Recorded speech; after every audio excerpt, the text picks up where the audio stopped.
Good evening, one and all present. We hope that everyone is taking care of themselves in this pandemic. With great pleasure, I take this opportunity to welcome you all to the online inauguration of one of India's most coveted technical festivals. Welcome to Mindspark 20. These troubled times have brought a new set of challenges and difficulties to everyone, and we have seen many great innovations and initiatives by people around the world while facing them. We at Mindspark have decided to overcome all the challenges posed by the pandemic and continue with our tradition to bring forth to you the 14th edition of Mindspark, uniting over 22,000 students from over 150 colleges to celebrate technology that we know today. With the Global Education Institute shut down due to the pandemic, this year we have planned to conduct Mindspark virtually to support the digital revolution and thus provide all the students around the globe with an opportunity to learn, explore, compete and develop their technical skills. I invite our faculty advisor, Dr. Mrs. Aarti Petkar, to give an opening address. Good evening, everyone. It is my immense pleasure to extend, on behalf of Mindspark team, COEP, a warm welcome to all the dignitaries who have joined us through the Microsoft Team platform. Thank you all for joining. We are honored to have with us today Dr. Casey Thomas and Dr. Soumya Swaminathan. Thank you, ma'am, for your gracious presence. We are here to witness the inauguration of 14th edition of Mindspark. Mindspark has evolved from being a departmental event to a coveted national level technical festival. Mindspark has helped many students to grow into what they are now and still will continue nurturing many more for years to come. From conducting 55 technical and non-technical events, inviting chief guests, approaching companies for sponsorship, to organizing keynote lecture series, technical exhibitions, educational fairs, students are the flag bearer of this festival, with the COEP faculty there to guide them along. This year, due to pandemic of COVID-19 affecting all of us, we are conducting Mindspark virtually and are one of the very first colleges in India to do so.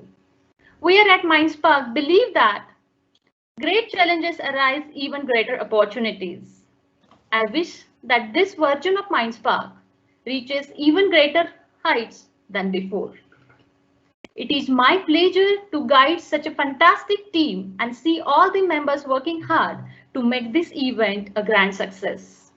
I take this opportunity to thank our director, Dr. B.B. Ahuja, Deputy Director, Dr. M.S. Sutavne, Associate Dean Student Affairs, Dr. P.R. Dhamangaonkar sir, and all other faculty members and staff for their constant support and guidance throughout this festival.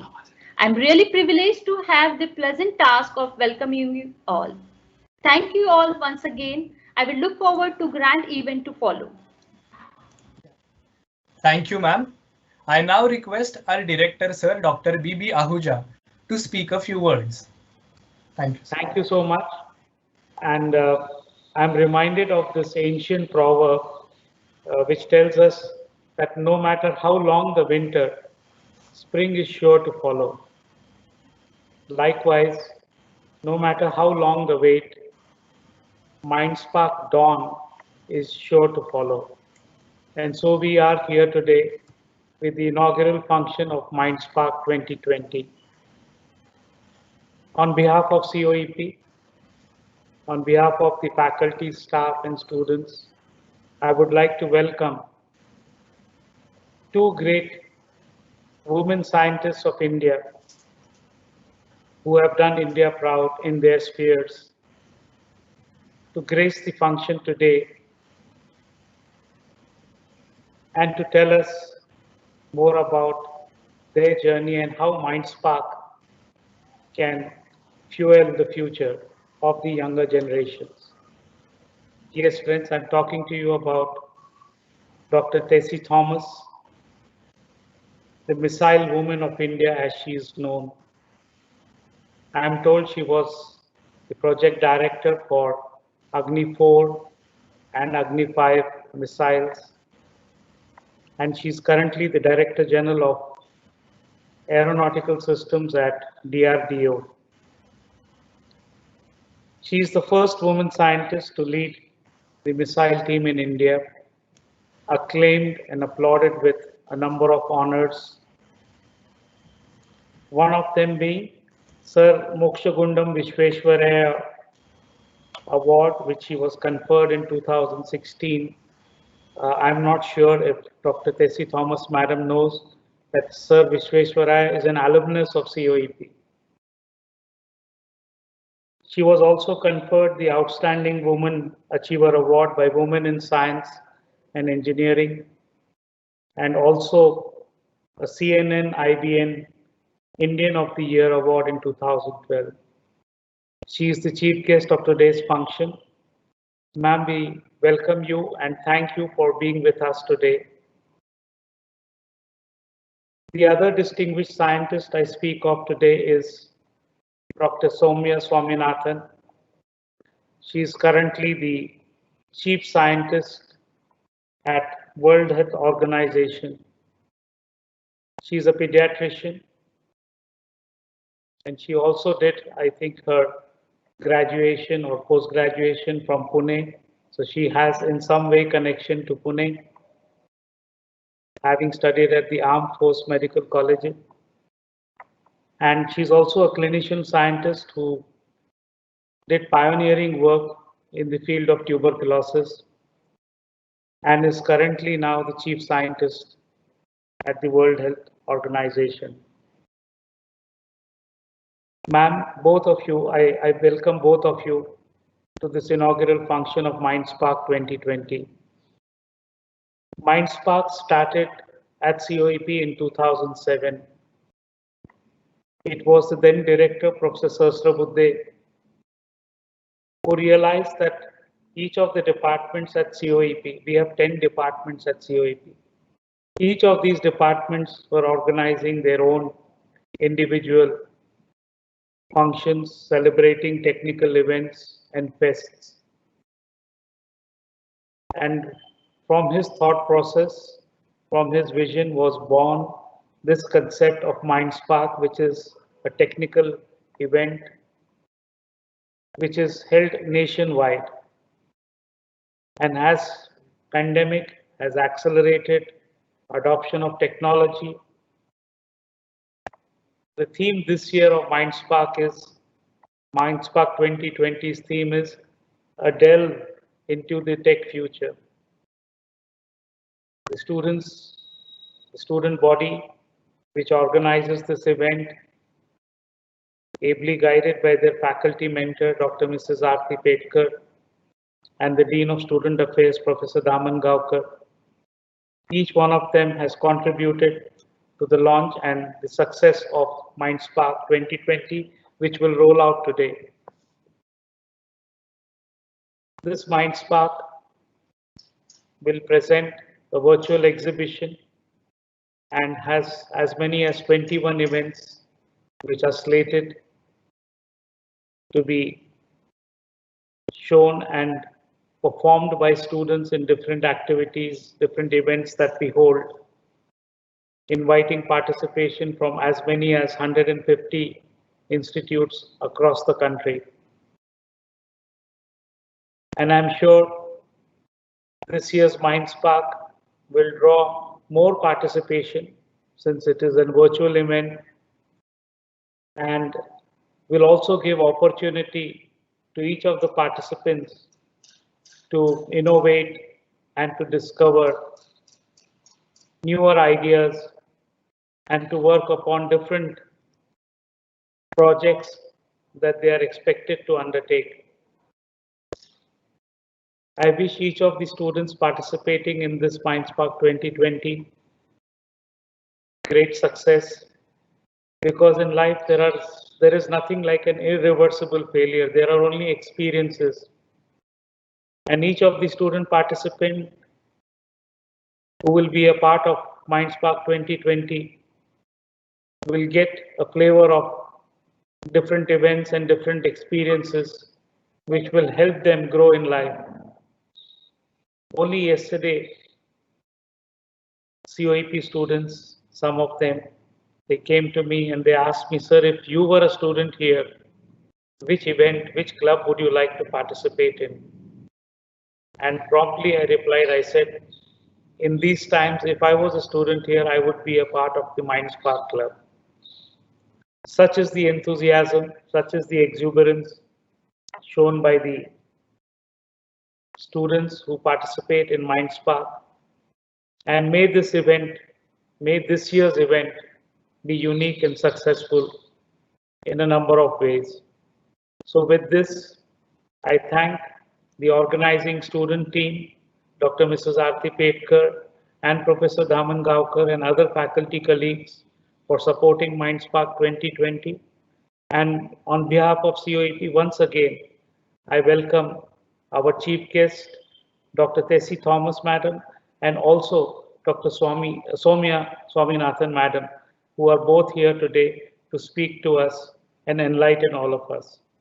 Welcome both of you once again, madams, and over to you, Chinmay. I'm sorry, Vismay Chandra, I'm sorry. Thank you, sir. Thank you, sir, for your words. So here's our first chief guest joining us from Geneva, Switzerland. Join me in welcoming Dr. Soumya Swaminathan.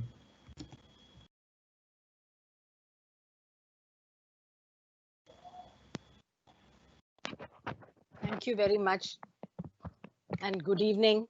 Namaste to all of you and thank you, Dr. Ahuja, for your opening remarks. I hope I am audible. Yes, madam, very much. Ma'am, thank you once again. A heartfelt gratitude to you for being with us. Yes.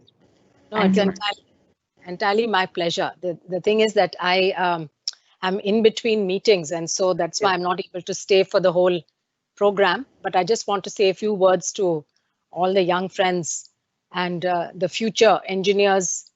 And we know that a lot of engineers go into other professions as well, but I just thought that I would reflect a little bit on what my learnings are from, my career and life so far, and where I think, we need to look towards the future, and delighted to be sharing the podium also with Dr. Tessie.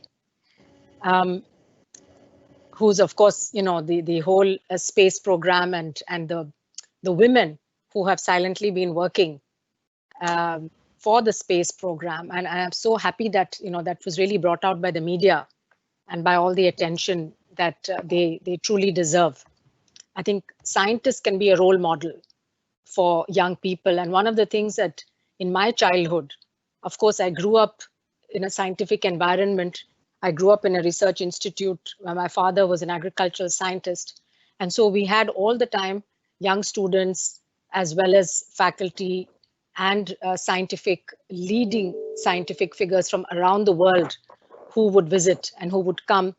And so perhaps it was a second nature for me to be surrounded by scientists and to have a very natural aptitude and interest in science. I used to go to the labs, both animal labs as well as the fields where some of the experiments were being done on different varieties of plants. And I knew very early on that I wanted to do research.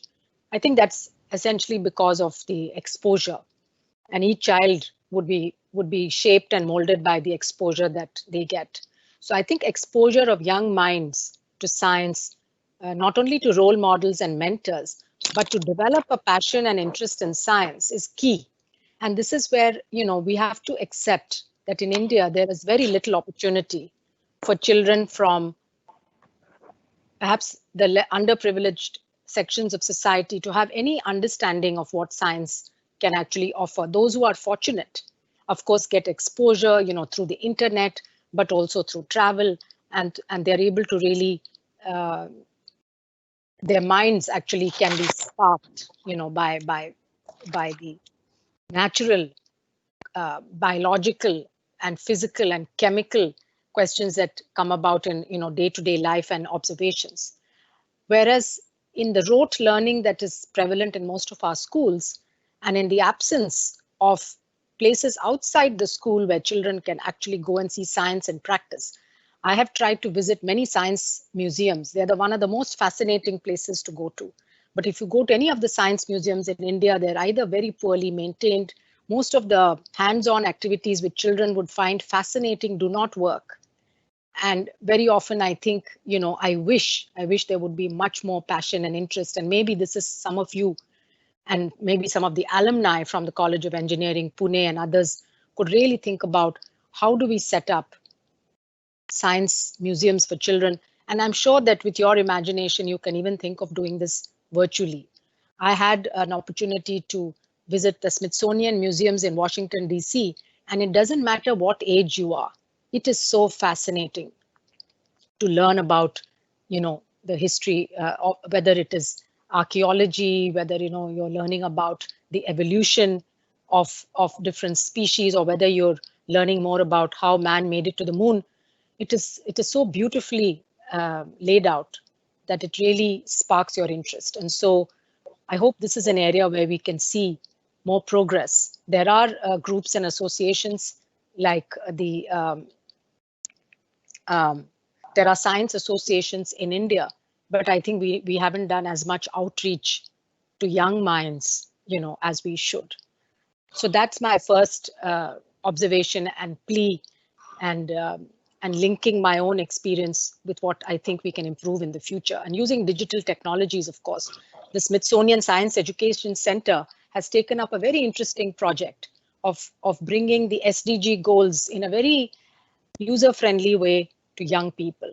So you can take something like vector-borne diseases. We all know there are many diseases that are spread by mosquitoes, and in the school and colleges you are taught, mug it up and the children will repeat malaria, dengue, chikungunya, Zika, all of these, many of them will know that it's spread by mosquitoes. But do they really know where in their communities these mosquitoes are breeding?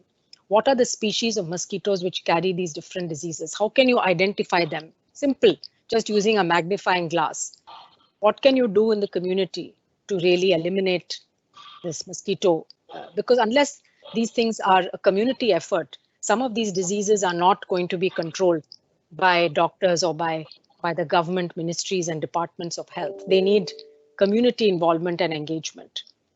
Most of the diseases, in fact, are you can say can fall into that category.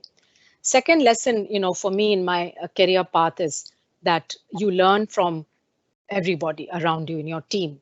And without teamwork, I think nobody can be successful. And I'm sure that Tessie will also vouch to that. We cannot have launched all of these satellites without teamwork. And the teamwork goes from the leader of the team down to somebody who you may think is doing a very humble job or a very non-significant job, but without that person doing their best, it's not going to add up.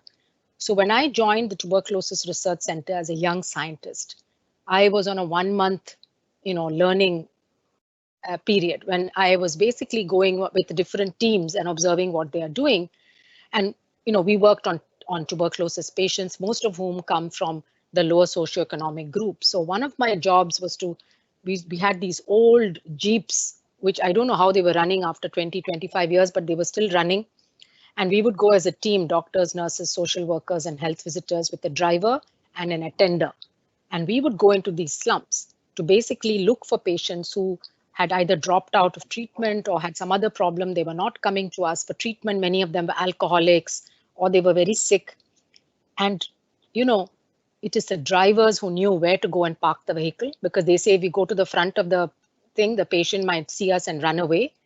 It would be the health visitors who would know that social environment where the patient lived. And very often we were walking into, little huts on the edges of canals, to jumping over open drains, etc., to go and find these patients. And then it really made me think twice about the sometimes paternalistic approach that we as doctors tend to take. It's nice to sit in the clinic and to blame patients for not following the advice that we are giving.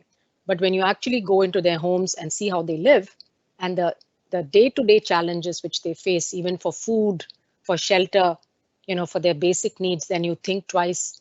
You're less critical of people and more accepting of a different point of view. And similarly, once I went to a tribal area. This was when I was in my early 30s. I went to a tribal area in Tamil Nadu, and we had a project on TB that we wanted to do. So we had trekked right into the jungles, and we were sitting with some villagers there. First of all, they said nobody's ever come walking to our village before. This is the first time we see a government team coming to us. Secondly, they said, why do you talk to us about tuberculosis? This is not our problem. Our problems are that our children get diarrhea, that during the monsoon season, there is no way to even walk through this jungle path and go to the primary health center.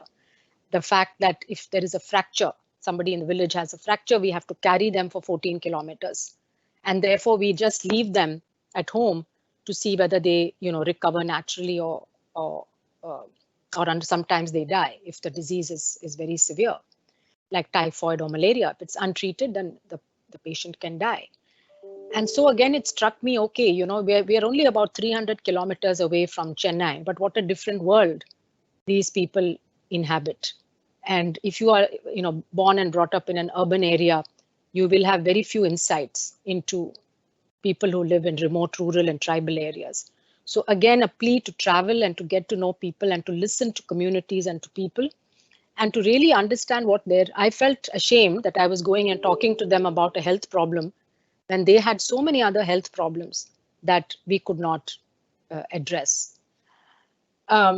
So I think teamwork, learning from members of your own team, but also learning from communities and societies. And ultimately, if your work is not going to benefit anybody in society, then I think, at least I personally would feel that I haven't done such a great job of my career. You can be an award-winning scientist and so on. And of course, there are different streams of work. There are basic scientists who make fundamental discoveries, and science is incremental. You cannot expect somebody to come out of the blue.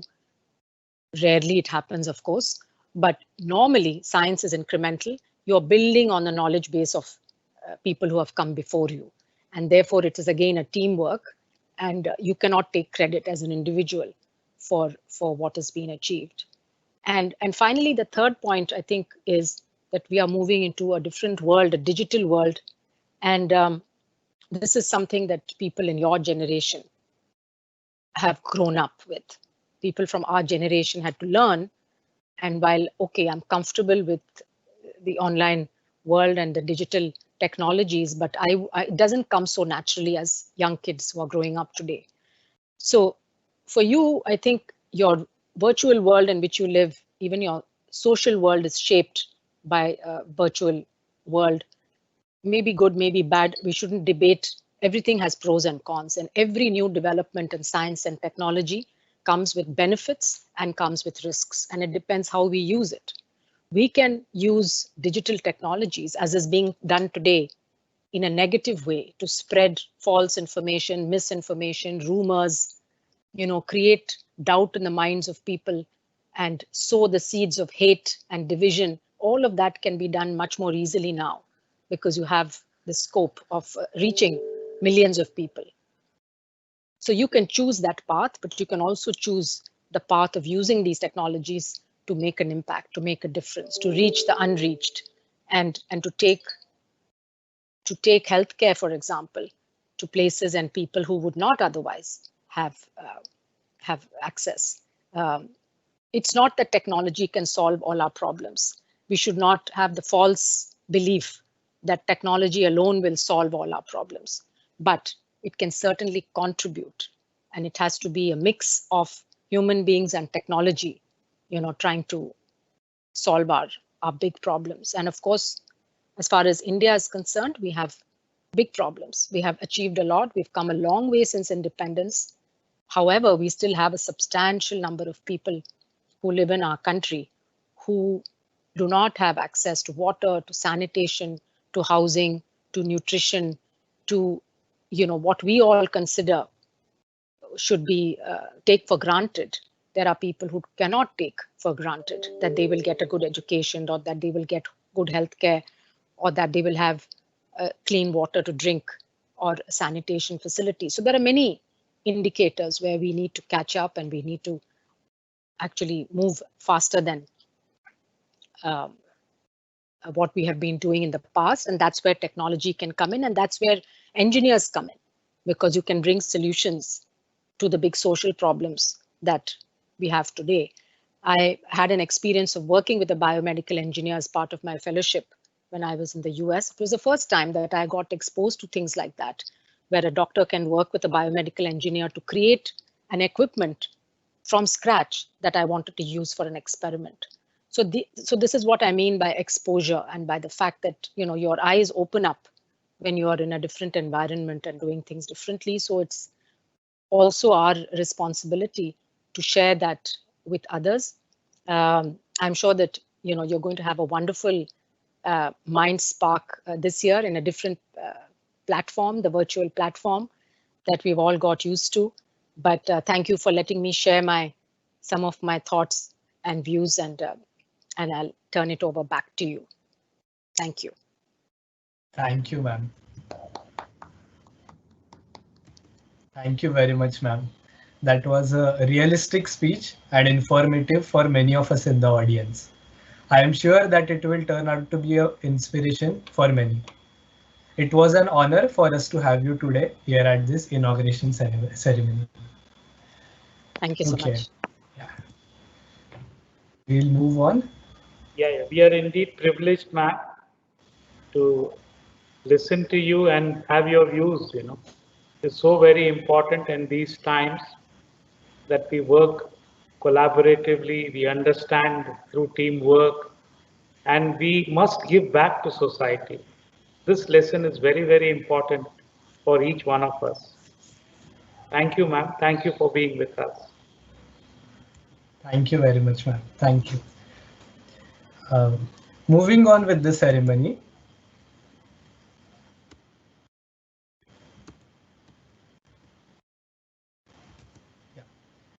We are honored to have with us today Dr. Tessie Thomas, the Director General Aeronautical Systems at the DRDO, that is Defense Research and Development Organization. She is the first woman scientist to lead missile teams in India.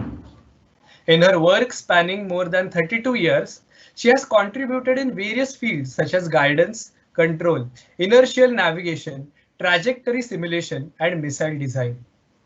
As the project director mission for Agni 4 missile in DRDO, Dr. Thomas rose to fame with its successful launch in 2011. She was also project director mission for Agni 5, which was successfully tested in 2012. We heartily welcome you, ma'am. Thank you.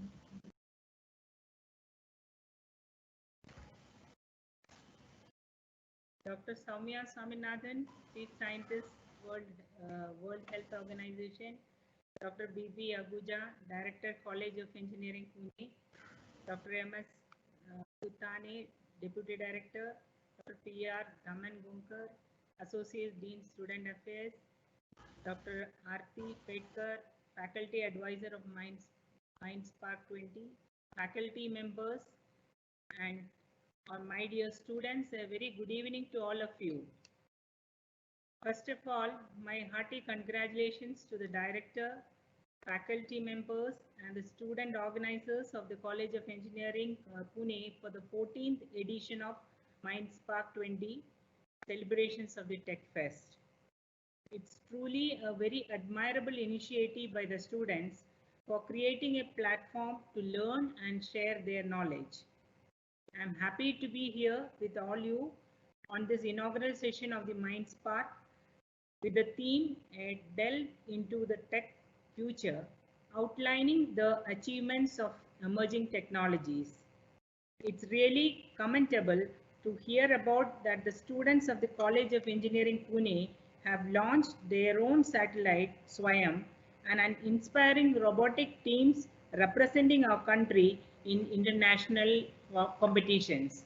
Student organizers of this MindSpark was in touch with me the previous year too, which I was not able to attend.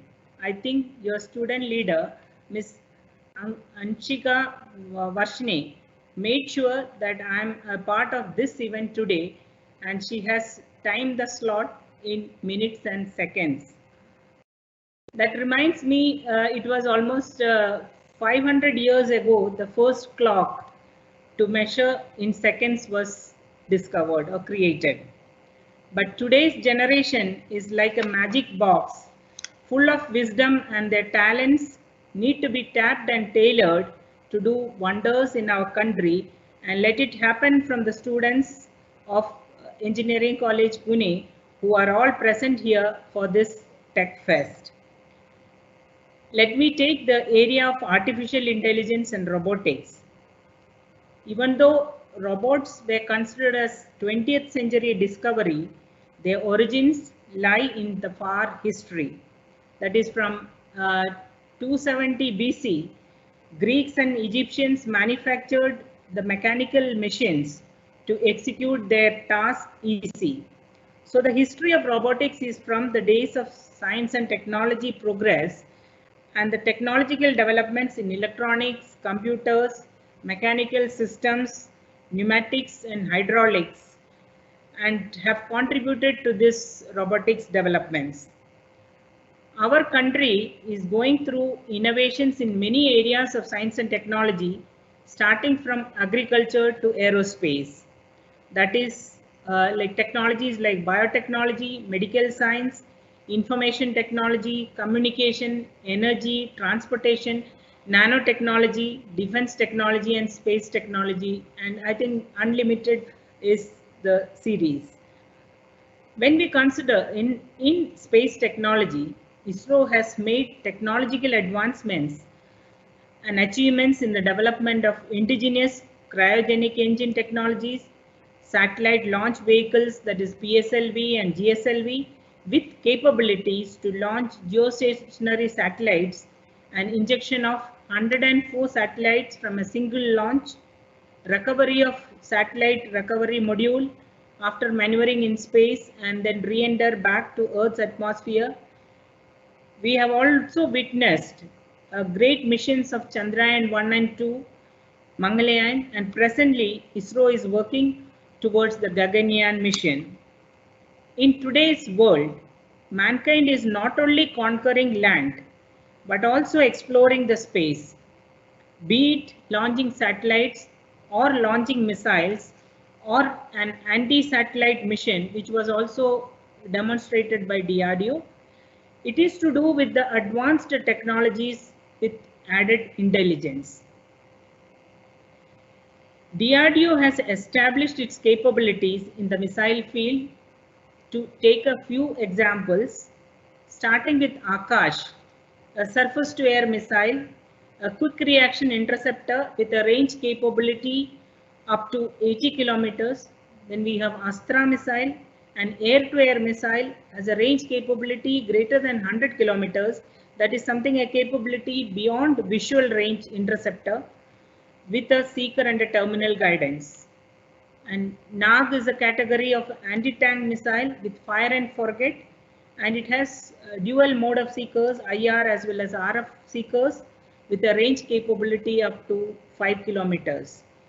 And DRDO also have demonstrated the anti-ballistic missile defense capability in both endo as well as exo-atmospheric interceptions with terminal guidance and C4I, that's a command control, communication and computer based intelligence.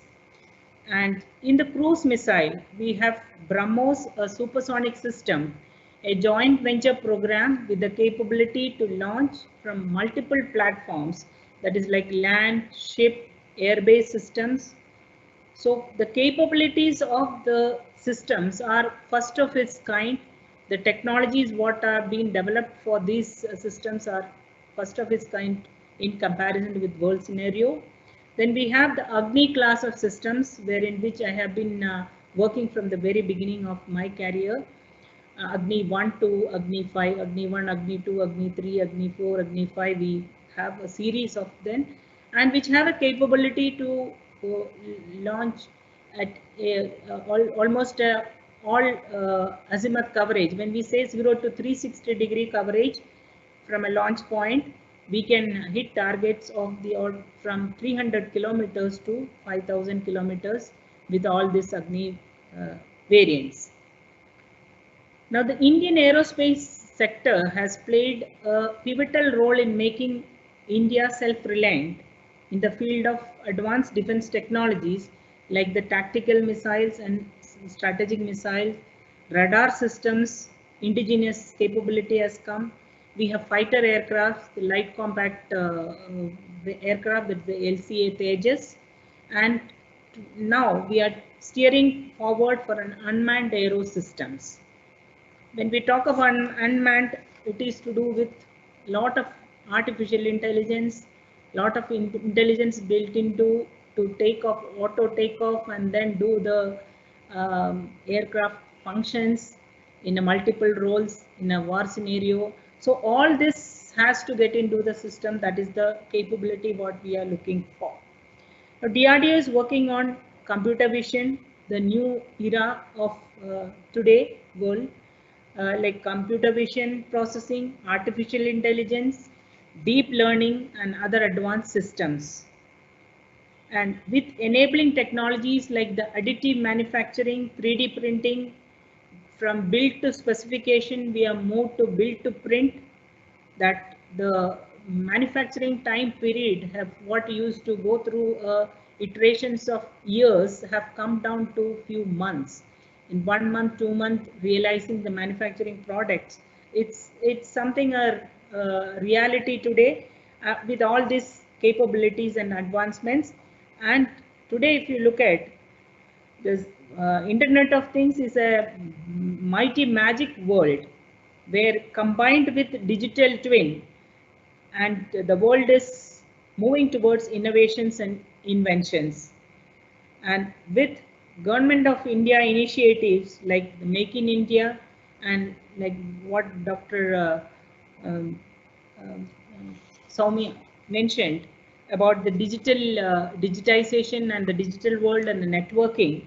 And when we think about Digital India, I'm sure with the young generations present here, we will be able to achieve self-reliance in our country, and wherein which it's a dream for our Honorable Prime Minister, Shri Narendra Modi ji, the vision of Atmanirbhar Bharat.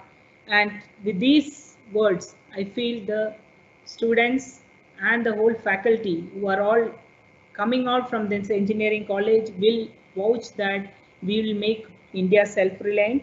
And with these words, I conclude, and Jai Hind.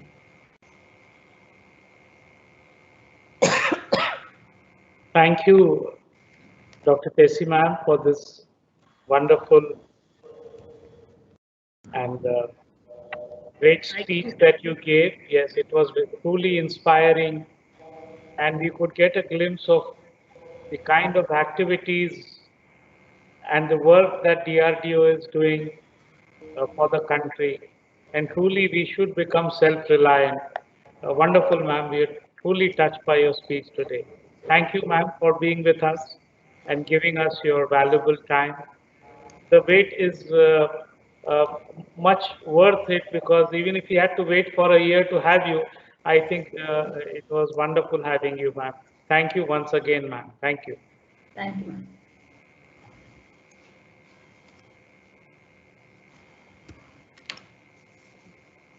Thank you, ma'am, for the wonderful insight into future technologies. Your speech was mesmerizing for all of us and inspiring too. Now I yes, sir.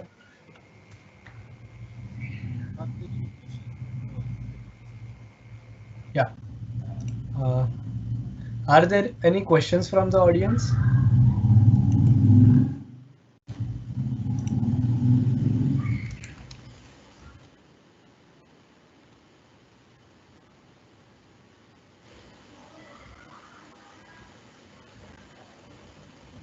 Yeah. There are a few questions from the audience. Ma'am, shall I read it out for you? Yeah, please. Yeah. So many of the technologies that we take for granted in today's world have originated as a part of military/defense research. Example, satellite communication, internet, etc. Do you think research motivated by defense and military applications is essential for driving technological growth in other sectors? Yeah, if you look at our technology, defense technology development, there are a lot of spin-offs which is going into civilian applications. So that way we DRDO concentrate on military requirements, but the spin-offs are many. As far as like today, DRDO were never in the medical field of helping. Today, healthcare.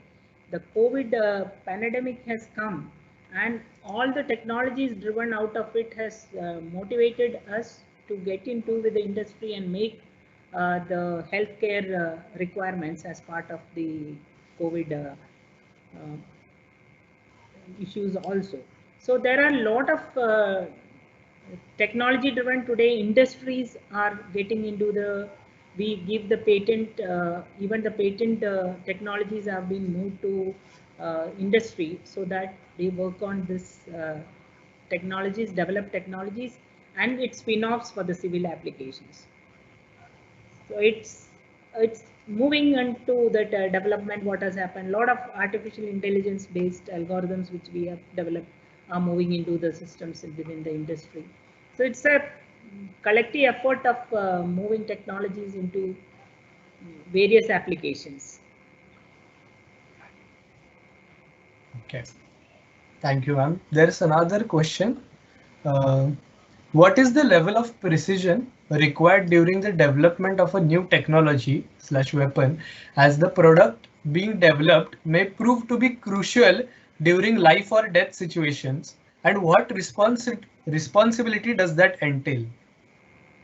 Yeah, when you talk about strategic systems, system with nuclear capability or strike capability, so the precisions of, we talk in terms of few meter accuracies, whereas that is the type of technology what we today develop. So every system that it has to meet the requirement of a war scenario. So we get the specifications, that quality requirements from the user, the services, and services will look to match with our systems, world systems, world-class systems. So that is the way the accuracies or the precision required will be defined to us. So the product what we make also have to have the technologies to achieve that. So and today we are none less than in our technologies. Our technical capabilities are too excellent. So there is nothing to worry on it. Yeah. Yes. And from the audience, we have another question, that is, ma'am, what motivated you to be a part of DRDO or make your career in DRDO? Yeah, I did a BTech in electrical engineering, but specialized in radar systems. So wherein which, you know, when you, if you take that book of radar systems by Skolnick, so it describes of all military applications. Just coming out of the engineering, looks for jobs, applying for every places. So I had opportunity to put an application for HAL, but I couldn't go through that. And before itself, I got selected for this DRDO sponsored MTech program, MTech for guided missiles. So I went and joined when I'm in the field of guided missiles. Thereafter, DRDO sponsored course. So got into the career of DRDO, where I came to the lab after my completion of MTech from Pune, DIT Pune, joined the lab at DRDO, where Dr. APJ Abdul Kalam was the lab director. So I got the opportunity and he has put me into this field of inertial navigation and guidance, wherein which I started working for the Agni program from the very beginning.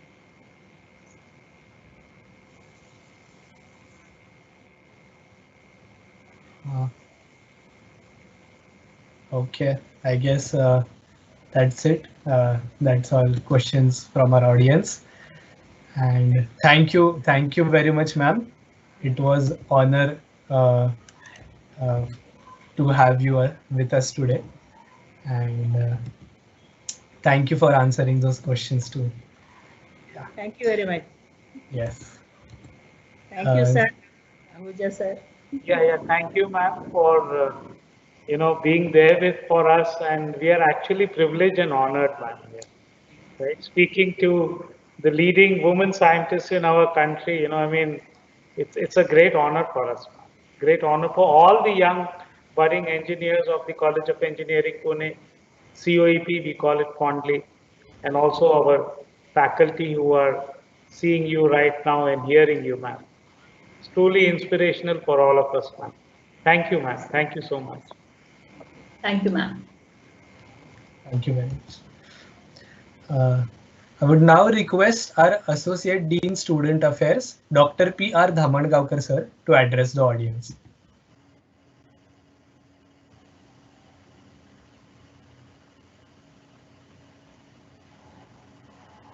Good evening, the dignitaries. I am really privileged, fortunate to have witnessing this session. Dr. Soumya Swaminathan and Dr. Tessie Thomas. I am wholeheartedly thankful to them for sparing their time and addressing the students.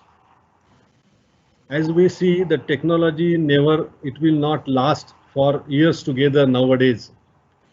The technology, all innovations, inventions, they are becoming, their lifespan is becoming very small and small. So in such case, there has to be an integration of science, technology, and all what is there. So in my opinion, the students should see beyond 3-4 years what will be there next, and what these two dignitaries have just interacted with us. In nutshell, the crux is the same, that there has to be a particular instinct in mind of the students, which will help them to conquer the world with their best. So I express my thanks to these dignitaries, our director, all attendees, because I know that they have taken out their time and they witnessed this session.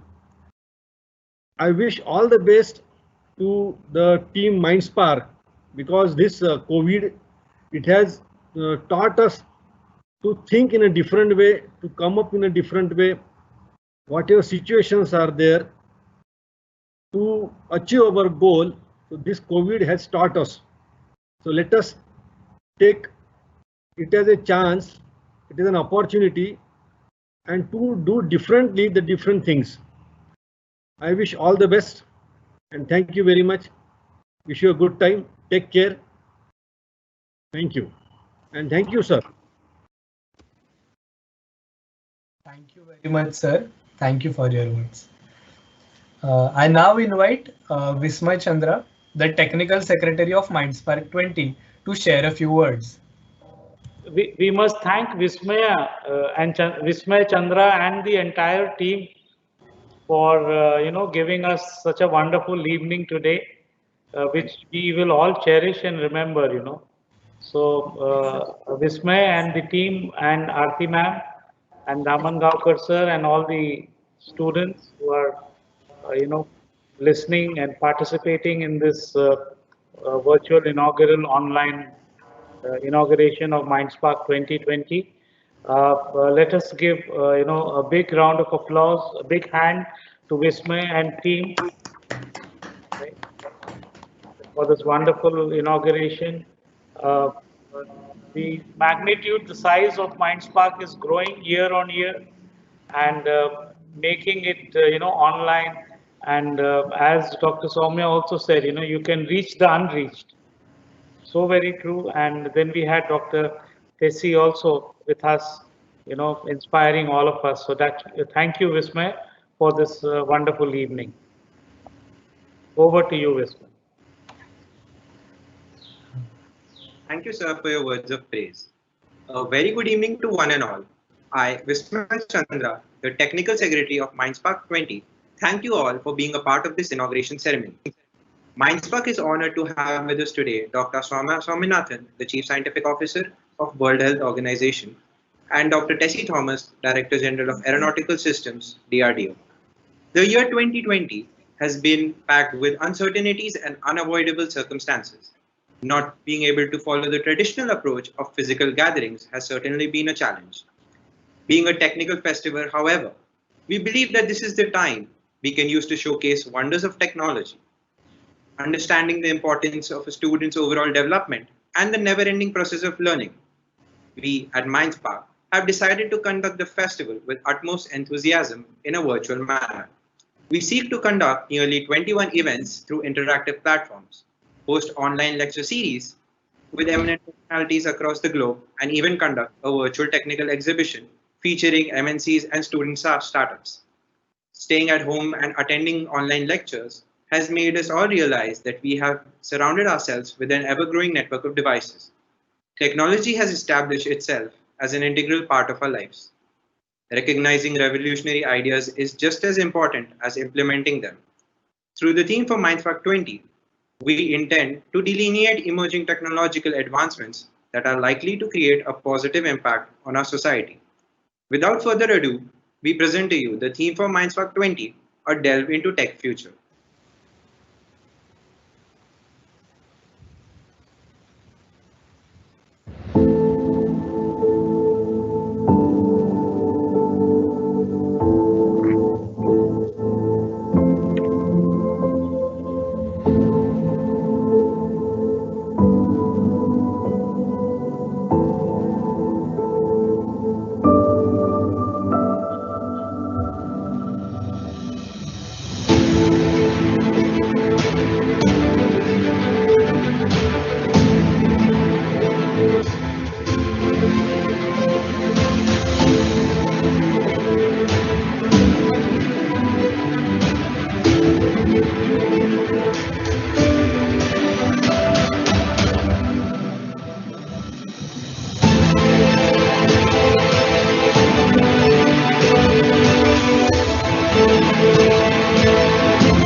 This brings us to the end of our inauguration ceremony, the official commencement of Mindspark 20, a delve into the tech future, an effort towards exploring the technologies that lie ahead of us.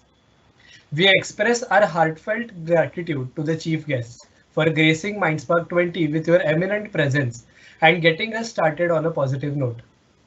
Our faculty members at COEP have been a constant source of guidance. We thank you all for taking the time out of your busy schedules to be with us here today. A special thank you to Dr. Mrs. Aarti Petkar for being our mentor and readily assisting us whenever in need and offering us her complete guidance. We express our deepest gratitude to all the students who play an integral role in making each edition of Mindspark larger and more successful than all of the preceding editions.